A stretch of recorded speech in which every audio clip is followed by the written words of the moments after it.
Sir మీ పేరు? నా పేరు జీవన్ కన్యదార. సార్ ఏదైతే ఈ గవర్నమెంట్ తెలుగుదేశం గవర్నమెంట్ ఉమ్మడి గవర్నమెంట్ వచ్చి 2 సంవత్సరాలు అయింది.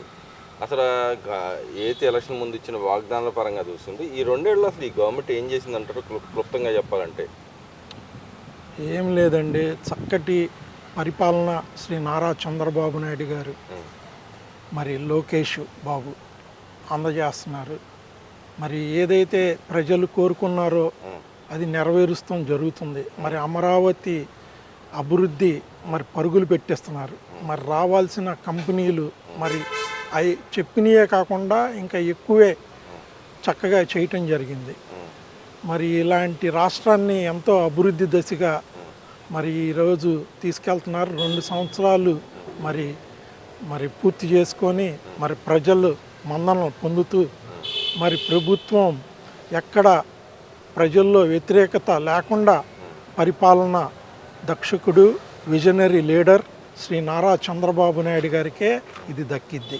కానీ మీరు ఆ మాట అంటున్నారు, కానీ ఎక్కడ అసలు జనాల్లో గవర్నమెంట్ పరంగా చూసుకుంటే ఎక్కడ సుముఖంగా లేరు, అందరూ వ్యతిరేకంగా ఉన్నారు. గవర్నమెంట్ అసలు ఏ పథకాలు అందిలేదు, ఏదైతే వాగ్దానాలని వెన్నుపోటు పొడిచారు ప్రజలందరికీ అని చెప్పి వైసీపీ నాయకుడు జగన్మోహన్ రెడ్డి గారు మాట్లాడుతూ ఉన్నాడు. నిజంగానే ఆ పరిస్థితి అసలు ఏమి చేయకుండానే ఖాళీగా కూర్చొని ఆయన మాట్లాడే విధంగా నడుస్తుందంటారు గవర్నమెంట్, లేకపోతే జరుగుతుందంటారా? ఏమీ లేదండి, ఎందుకంటే ఆయన మైండ్ ఖరాబ్ అయిపోయింది. మరి గెలవలేదు అనే ఒక దాంతో మైండ్ అప్సెట్ అయిపోయి పాత పద్ధతిలోనే ఎవరిస్తున్నాడు. మావిగన్ అనే ఒకటి అంటాడు. ఆ మావిగన్ను ఏదో ఆ పేరు కూడా ఎవరికి ఉచ్చరించడానికి కూడా లేని పేరు. మరి ఏనాడు ఎక్కడ పుస్తకాల్లో కూడా చదవాల అలాంటి పేరుని ఆయన క్రియేట్ చేసి మళ్ళీ ఆయన ఏమనుకుంటున్నాడంటే ప్రజల్ని మభ్యపెట్టి ఏదో రకంగా మళ్ళీ అధికారంలోకి రావాలని ఒక తపన తప్ప ఏం చేద్దాం ఎలా చేద్దాం అనేది లేదు. జాబ్ క్రియేషన్ చేయటం చేతకాట్లా, ఉపాధి కల్పించడం చేతకాట్లా. మరి చిన్న చిన్న పరిశ్రమలు పోనీ ఏమైనా తీసుకొచ్చాడా, అది లేదు. మరి వృద్ధులకి పెద్దవారికి ఏమైనా పింఛన్లు ఇచ్చాడా, అది లేదు. మరి బాబు గారు వచ్చి 4,000 ఇవ్వటం జరిగింది. మరి దిగులు బడ్జెట్ అయినా మరి మీద వేసుకొని మరి 11 లక్షల కోట్లు మరి పోయిన ప్రభుత్వం చేయటం మనం అందరం చెప్పుకుంటున్నాం. మీడియాల్లో ప్రతి టీవీలో విశ్లేషణ చేస్తూ చెప్తున్నారు 11 లక్షల కోట్లు పోయినాయి, కాజేసాడు, మొత్తం తినేశారు. ఎక్కడికక్కడ వైన్ షాపుల్లో కానీ మరి ఇంకోటి కానీ వాటిల్లో కాజేయటం జరిగింది. అంతా విధ్వంసం చేశాడు. మీరు అలా అంటున్నారు, కానీ కనీసం ఎందుకని 2 ఏళ్ళు అయినా కూడా ఎందుకని మరి దాని మీద ఎంక్వైరీ కానీ విచారణ కానీ ప్లస్ బయట పెట్టలేని పరిస్థితి ఎందుకు ఉందంటారు గవర్నమెంట్? అంటే ఒకటండి, చాకిచక్యంగా పట్టుకోవాలి. ప్రతిదీ నిర్ధారణతో న్యాయస్థానం అడిగిన దానికి నిరూపించాలి. దానికి కొంత టైం పట్టిద్ది. అది దానికే చాలా మట్టుకు కొన్ని వాటిని తీసుకెళ్ళి పెడుతున్నారు. ఏది విత్ సాక్ష్యాధారాలతో సహా పెట్టాలనేదే వీళ్ళ ప్రయత్నం. ఆ ప్రయత్నంతోనే చేస్తున్నారు. ఏదో హడావుడిగా చేసేసి మనం అధికారంలోకి వచ్చాం కదా, ప్రజల్ని మనకు కావాల్సింది జగన్మోహన్ రెడ్డిని లోపలేసేయటం, లేకపోతే మిగతా వాళ్ళని అరాచకం చేసేసి బాధేయటం అని ప్రజలు అలా ఆలోచించారు. కానీ అది కాదు పద్ధతి. రాజకీయంగా బాగా గురువు శ్రీ నారా చంద్రబాబు నాయుడు గారు ఏదైనా సరే జాగ్రత్తగా ఆలోచించి ఎక్కడ చెక్కు పెట్టాలో అక్కడ చెక్కు పెట్టే మనస్తత్వం గల నాయకుడు. అంటే ఆ దమ్ము ధైర్యం చేయగలనంటారు ఈ గవర్నమెంట్. ఆల్రెడీ 2 ఏళ్ళు అయిపోయింది, ఇంక ఉండేది 2 ఏళ్ళలో మళ్ళీ 1 ఇయర్ మళ్ళీ ఎలక్షన్ మూడ్లోకి వెళ్ళిపోతూ ఉంటారు. ఆ లోపల ఎంత మాత్రం చేయగలరు, అవినీతి ఎంత మాత్రం బయట తీయగలరు అంటారు? ప్రజలు మాత్రం గుర్తించారండి, జగన్మోహన్ రెడ్డి అసలుకి పూర్తిగా నాశనం చేశాడు ఈ రాష్ట్రాన్ని అని ప్రజల్లో ఉంది. కాకపోతే ఏంటంటే ప్రజలు ఏం ఆశిస్తున్నారంటే ముందు వాళ్ళందరినీ లోనేస్తే బాగుంటుంది అనేది ఆలోచిస్తున్నారు పద్దాకా. అదే క్రెడిబిలిటీగా తీసుకుంటున్నారు. కానీ చంద్రబాబు నాయుడు గారు అది అభివృద్ధి చేసుకోవాలి. వీటి గురించి పట్టించుకుంటూ కూర్చుంటే అభివృద్ధి ఆగిపోద్ది, మన రాష్ట్రం కుళ్ళిపోద్ది. ఇప్పుడు చూడండి అభివృద్ధి ఏ దశగా ఉందో. ప్రతి ఒక్కరు మైండ్లో చంద్రబాబు నాయుడు గారు అనేక రకాల పథకాలు తీసుకొచ్చి అమలుపరచడం జరిగింది. మరి రైల్వే జోన్ వచ్చింది, మరి కేంద్రం కేటాయించింది. ఎవరి వలన? చంద్రబాబు నాయుడు గారి చాకచక్యం వలన. ఆయన నిర్వర్తించిన మంత్రుల్ని దాన్ని ఫాలో అప్ చేసి చక్కగా దాన్ని తీసుకురావటం జరిగింది. మరి నిన్నాక మొన్న మరి రేపు భోగాపురం ఎయిర్పోర్టు, మరి భోగాపురం ఎయిర్పోర్ట్ అంటే మామూలు విషయం కాదు. అటువంటి ఇంటర్నేషనల్ ఎయిర్పోర్టు అన్ని హంగులతో ఆయన కట్టి రేపు జూలైలో లేకపోతే ఆగస్టు 15 కల్లా దాన్ని వదలబోతున్నారు. ఇంటర్నేషనల్ ఫ్లైట్లు రాబోతున్నాయి. మరి అలాగే ఇప్పుడు ఓడరేవులు ఉన్నాయి. మరి మచిలీపట్నం ఓడరేవు కూడా డెవలప్ అవుతుంది. మరి అక్కడ నెల్లూరు దగ్గర ఓడరేవు డెవలప్ అవుతుంది. ఇవన్నీ కూడా కారిడార్ చుట్టూతా మనకున్న మరి పోర్ట్లు అన్నీ కూడా జాగ్రత్తగా చేస్తాం జరుగుతుంది. మరి స్టీల్ ప్లాంట్ అన్నారు, స్టీల్ ప్లాంట్ని కూడా ఒక లైన్లో పెట్టేసేయటం జరిగింది కదా, అది అసలు పోతుంది అన్నారు. అలాంటిది దాన్ని నిలబెట్టి దాన్ని మళ్ళీ పెంపొందించి మరి దానికి ఇచ్చిన ఏదైతే ఉందో కార్మికులు కష్టపడి దాన్ని లైన్లో పెట్టి మళ్ళీ రన్నింగ్లో పెట్టారు. ప్రజలందరూ మెచ్చుకుంటున్నారు. కానీ ఇక్కడ దాచుకోవడం పరంగానే ఉంది. నాయకుడి దగ్గర నుంచి కింద దాకా అదే పరిస్థితిలో ఉంది. అయితే ఎక్కడ అభివృద్ధి సంక్షేమ పథకాలు ఎక్కడ అందట్లేదు అని చెబుతానే ఉన్నారు. ఇంకో పక్కన ఏదైతే అమరావతి రైతుల విషయంలో కూడా నేను మాట్లాడుతున్నాడు. ఒక కమిటీ వేసాడు, సిఐడిఏ పరిరక్షణ కమిటీ అని చెప్పి ఒకటి వేసి దాంట్లో మెంబర్లు అనౌన్స్ చేశాడు. రైతుల పరంగా చూసుకుంటే ఇంకా వాళ్ళ దగ్గర నుంచి బలవంతంగా లాక్కుంటారని అంటున్నారు. వాళ్ళ దగ్గర నుంచి బలవంతంగా దోచుకుంటున్నారని చెప్పి మాట్లాడుతాను. దాంట్లో నిజంగానే దోచుకుంటున్నారు, లేకపోతే ఓ పద్ధతి ప్రకారం అమరావతిలో వెళ్తూ ఉన్నారు రైతుల విషయంలో? ఏమండి, అమరావతి స్వచ్ఛందంగా 33,000 ఎకరాలు ఇవ్వటం జరిగింది. 33,000 మంది మరి రైతులు కూలుకొని చేయటం జరిగింది. ప్రపంచంలో ఎక్కడా లేదండి ఇటువంటిది. ఒక్క తెలుగు జాతికే ఇది దక్కిద్ది. అది నారా చంద్రబాబు నాయుడు గారి విజనరీ ఉంది కాబట్టి ఏ రకంగా చెయ్యాలి అనేది ఆయన పిలుపు ఇవ్వగానే రైతుల్లో స్పందన వచ్చి మనకు కూడా అభివృద్ధి జరుగుతుంది, మనం అభివృద్ధి మనంగా కట్టుకోలేము, చంద్రబాబు నాయుడు గారు అయితే చేయగలరు అని చెప్పి స్వచ్ఛందంగా ఇవ్వటం జరిగింది. ఇప్పుడు వాళ్ళ పిల్లలందరూ సంతోషంగా ఉన్నారు. మరి ఆ విధంగా ముందుకెళ్తుంది. మరి నిన్న నారాయణ గారు కూడా అదే చెప్పారు. ఇప్పుడు స్టీల్ బ్రిడ్జి పనులు జరుగుతున్నాయి, ఆ రోడ్డు వచ్చేసింది. మరి ఆల్రెడీ అక్కడ ఉన్న మరి భూములు కొంతమంది 2 ఎకరాలు 3 ఎకరాలు భూములు ఇవ్వకుండా ఆపుకున్నారు. అది కూడా వాళ్ళు ఏంటంటే మరి ఆ ఊర్లో మరి ఆపేసి మాకు న్యాయం జరగట్లేదు, లాక్కున్నారు, అది ఇదని మరి నిన్న జగన్ దగ్గరికి వెళ్ళి మరి వాళ్ళు అర్జీ పెట్టుకున్నారు, కాగితాలు ఇచ్చుకున్నారు, చెప్పారు. కొంతమంది ఏంటంటే తప్పుటోళ్ళు ఉన్నారండి. ఇంకా ఏంటంటే అభివృద్ధిని అడ్డుకోవాలి అని చెప్పి ఒక కుటీర మరి దానితో వాళ్ళకున్న ఆలోచనతో ఆ రకంగా చేశారు. మరి దానికి మరి మనం ఏం చేస్తాం?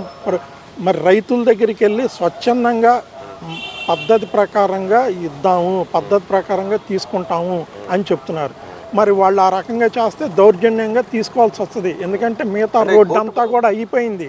అయిపోయిన దాన్ని ఇవ్వను అంటే కుదరదు. ప్రభుత్వం తలుచుకుందంటే మరి దౌర్జన్యంగా తీసుకుంటానికి కూడా అధికారం, హక్కులు ఉన్నాయి. అంటే దౌర్జన్యంగా అంటే ఇక్కడ కాంపన్సేషన్ అనేది ఇవ్వాలని కోర్టు చెబుతుంది. దౌర్జన్యం అనేది ఎక్కడన్నా ఉంటుందంటారా? అంటే దౌర్జన్యం అంటే ఇప్పుడు అవసరమైన చోట తీసుకోవాల్సిన ఫస్ట్ నెమ్మదిగా చెప్తారండి. అందరు ఇచ్చారు, మరి 2-3 10 మంది రైతులు ఏమో ఇవ్వలేదు. వాళ్ళేంటి ఇబ్బంది పెడుతున్నారు గవర్నమెంట్ని.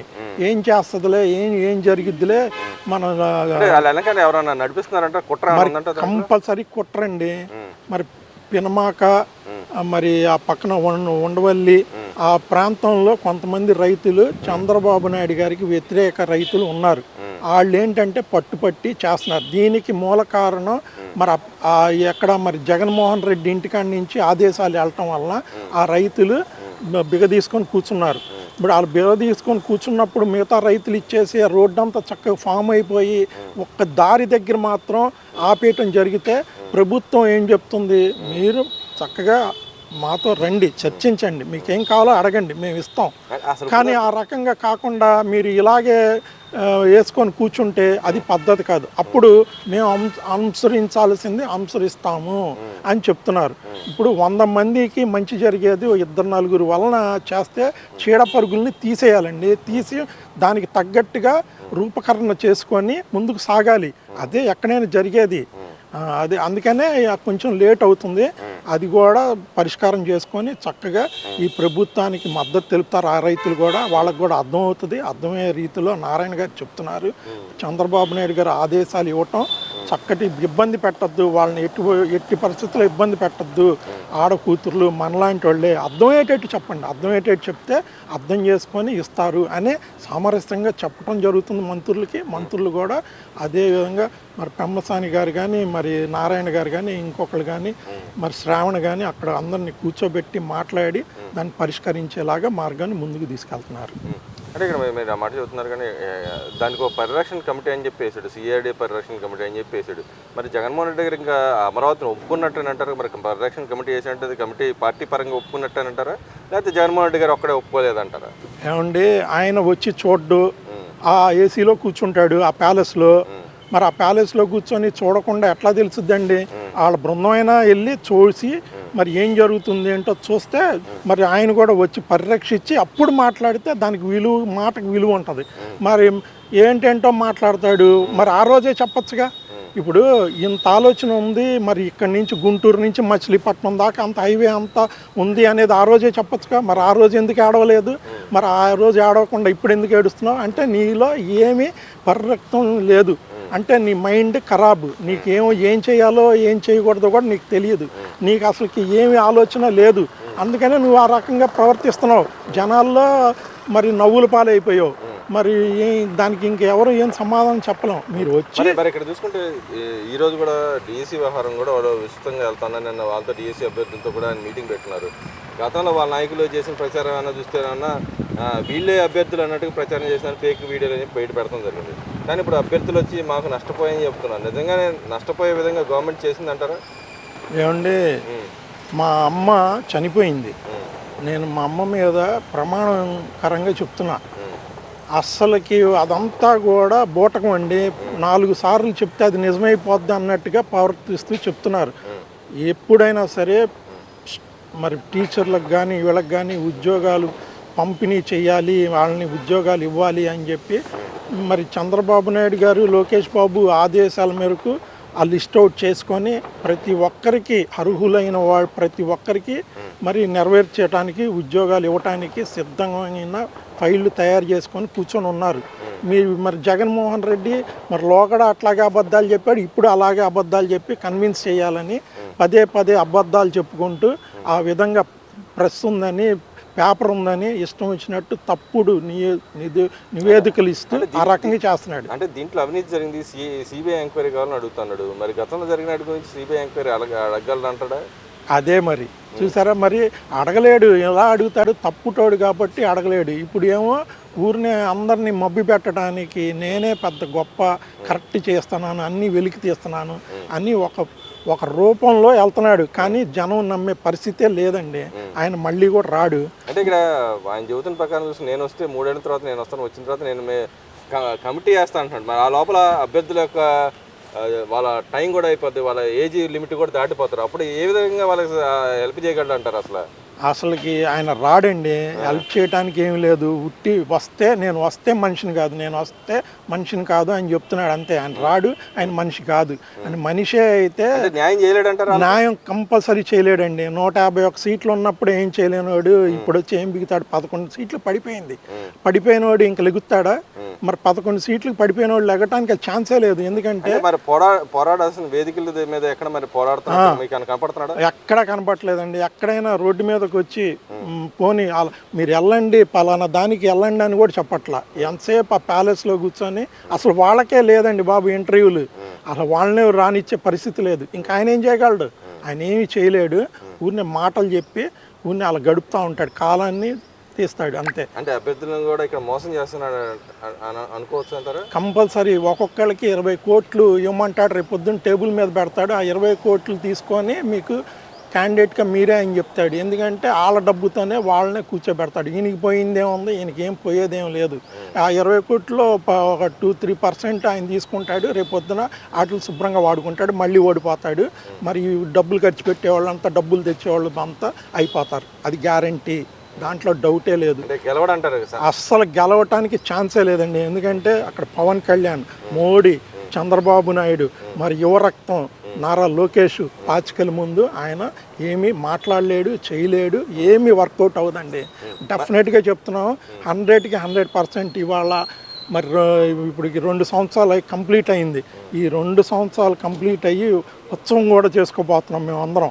మరి ఇలాంటి సందర్భంలో నేను చెప్తున్నాను, ఆయన ఫెయిల్యూర్ అయిన ముఖ్యమంత్రి, ఆయన ఇక వల్ల కాదు, ఆయన ఏమీ చేయలేడు. ఇది కూడా ప్రజలు గమనించాలి. ప్రతిదీ మీడియాలో చక్కగా వస్తుంది. ఊరినే కన్ఫ్యూజన్కి లోన్ అవ్వమాకండి ప్రజలారా. చంద్రబాబు నాయుడు గారు చేసేది ప్రతిదీ గుర్తించండి. అప్పుడు ఎలా ఉండే రోడ్లు, ఇప్పుడు ఎలా ఉండే రోడ్లు, ప్రతిదీ గమనించండి. అప్పుడు పింఛన్ ఎంత ఇచ్చారు, ఇప్పుడు పింఛన్ ఎంత ఇచ్చారు. పిల్లలకి రేపు మళ్ళీ స్కూళ్ళు తెరబోతున్నారు. బ్యాగులే కానీ, స్కూళ్ళే కానీ, గవర్నమెంట్ స్కూల్లో కూడా మన పిల్లలు బ్రహ్మాండంగా చదువుకోవటానికి మొన్న పేపర్లో కూడా గవర్నమెంట్లో 10th క్లాస్ పాస్ అయిన పిల్లల్ని పేపర్లో వేశారు. మొట్టమొదటి శబాష్ అనిపించుకున్నారు. గవర్నమెంట్ అని 2 ఏళ్ళు అనిపించుకుందంటారు అసలు. చాలా బాగా అనిపించుకుంది. ఎందుకంటే ఎప్పుడు ఇటువంటి కార్యక్రమాలు జరగలేదు. ఇటువంటి కార్యక్రమాలు 100% బ్రహ్మాండంగా చేశారు. ఇంకా